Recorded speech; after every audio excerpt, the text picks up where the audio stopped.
J-4 2016. Moi, 2016, j'ai un souvenir extraordinaire d'une rencontre en particulier. Une rencontre menée avec des jeunes collégiens du 93 dans le cadre du Salon du Livre de Montreuil avec la poète sourde Djenebou Bathily qui habite elle aussi dans le 93, qui est d'origine du Mali. Et ce moment était absolument magique où elle a répondu en signant aux questions des enfants, lu un poème, dit un poème que nous avons traduit en français. Et au moment où elle a fait comprendre que sa langue et la langue d'origine des parents d'un certain nombre des enfants qui étaient dans cette salle, au fond, c'était la même problématique. Ça, c'est un grand moment pour moi. Djenebou Bathily. Cri, la voix du ventre, les mains qui signent. Rue, la rue est droite. Au milieu des voitures, les rétroviseurs. Mes yeux manœuvrent cernés par des immeubles. La foule tout autour de moi. Un obstacle surgit, piéton qui manifeste. Les passants me bousculent, envie de crier. Les gaz des pots d'échappement, pots qui crient. Il n'y a plus de parfum de nature. Regarde mes yeux, picotement tout autour. Crie au cœur de ma rétine.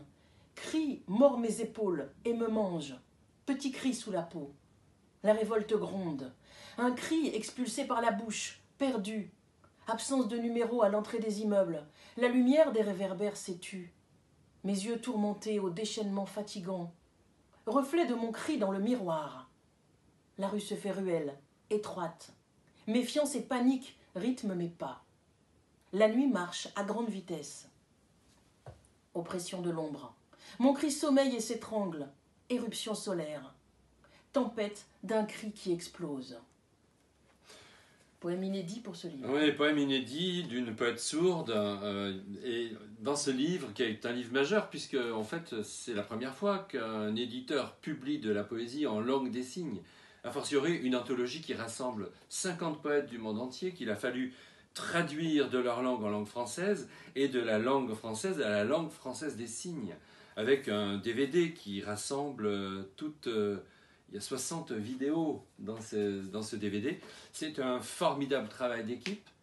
Jamais ce livre n'aurait pu voir le jour sans la ténacité de Brigitte Baumier, qui est maître d'œuvre de cet ouvrage, sans Pierre Garbolino, qui a réalisé toutes ces vidéos, sans Michel Thion, qui a préfacé ce livre, etc. Il y a d'autres acteurs encore. Non, c'est un livre tout à fait étonnant.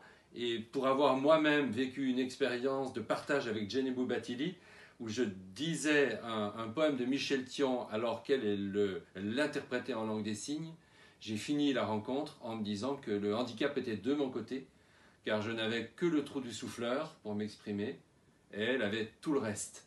C'est-à-dire que lorsqu'elle disait « je suis un arbre », le public voyait les oiseaux se poser sur les branches de l'arbre. Ah, c'est magnifique.